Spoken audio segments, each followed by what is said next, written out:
রিজিক বাড়াতে চান, এই একটি সম্পর্ক কখনো ছিন্ন করবেন না। হৃদয় ছোঁয়া ইসলামিক গল্প। আপনি কি জানেন আপনার রিজিক শুধু আপনার পরিশ্রমের উপর নির্ভর করে না। রসুল সাল্লাল্লাহু আলাইহি সাল্লাম এমন একটি আমলের কথা বলেছেন যার সঙ্গে রিজিকের প্রস্তুতা এবং জীবনের বরকতের সম্পর্ক রয়েছে, অথচ আমরা অনেকেই সেই আমলটি করতে গিয়ে সবচেয়ে বেশি অবহেলা করি। আসসালামু আলাইকুম রহমতুল্লাহ। ফিরো দিনী ভাই ও বোনেরা, আমরা সবাই রিজিক চাই। কেউ ভালো চাকরি চান, কেউ ব্যবসা বরকত চান, কেউ ঋণ মুক্ত হতে চান, কেউ সন্তানের ভবিষ্যৎ নিয়ে চিন্তা করেন। আমরা রিজিকের জন্য কত চেষ্টা করি, দিন রাত পরিশ্রম করি, নতুন কাজ খুঁজি, ব্যবসার পরিকল্পনা করি, কিন্তু আজ যে বিষয়টি বলবো সেটি হয়তো আপনার রিজিকের চিন্তাকে অন্যভাবে দেখাতে শেখাবে। রসুল সাল্লাল্লাহু আলাইহি সাল্লাম বলেছেন, যে ব্যক্তি চায় তার রিজিক প্রশস্ত করা হোক এবং তার আয়ু দীর্ঘ করা হোক, সে যেন আত্মীয়তার সম্পর্ক বজায় রাখে। সহিহ বুখারী। একটু চিন্তা করুন, আমরা রিজিকের জন্য অনেক দরজায় যাই, কিন্তু রসুল সাল্লাল্লাহু আলাইহি সাল্লাম আমাদের আত্মীয়তার সম্পর্ক বজায় রাখার মতো একটি গুরুত্বপূর্ণ আমলের দিকে উৎসাহিত করেছেন। আত্মীয়তার সম্পর্ক মানে শুধু ঈদের দিন দেখা করা নয়, মায়ের খোঁজ নেওয়া, বাবার খোঁজ নেওয়া, ভাই বোনের সঙ্গে যোগাযোগ রাখা, চাচা মামা খালা ফুপু এবং অন্যান্য আত্মীয়দের খোঁজ নেওয়া, এসব সম্পর্ক রক্ষার অংশ। আর সবচেয়ে সুন্দর বিষয় হলো, আপনার কোনো আত্মীয় যদি আপনার সঙ্গে ভালো ব্যবহার না করে, তবুও আপনি সম্পর্ক বজায় রাখার চেষ্টা করতে পারেন।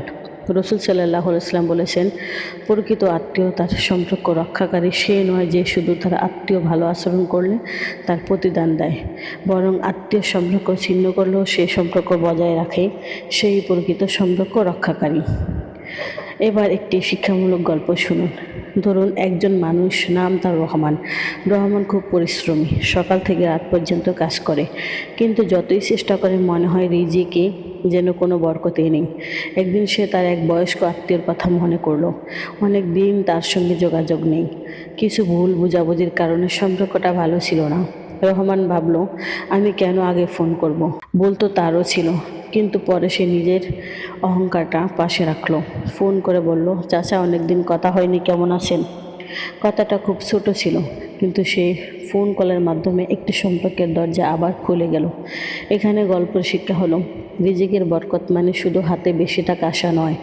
রিজিকের মধ্যে বরকত হতে পারে কম আয়ে বেশি প্রয়োজন পূরণ হওয়া, পরিবারের শান্তি থাকা, সুস্থতা থাকা, ভালো মানুষের সহযোগিতা পাওয়া, হালাল পথে সুযোগ আসা, এসবও আল্লাহর নিয়ামত। আর আমরা যেন মনে রাখি, কোনো আমলকে যান্ত্রিকভাবে এটা করলেও টাকা আসবে এভাবে দেখা ঠিক নয়। রিজিকের মালিক একমাত্র আল্লাহ।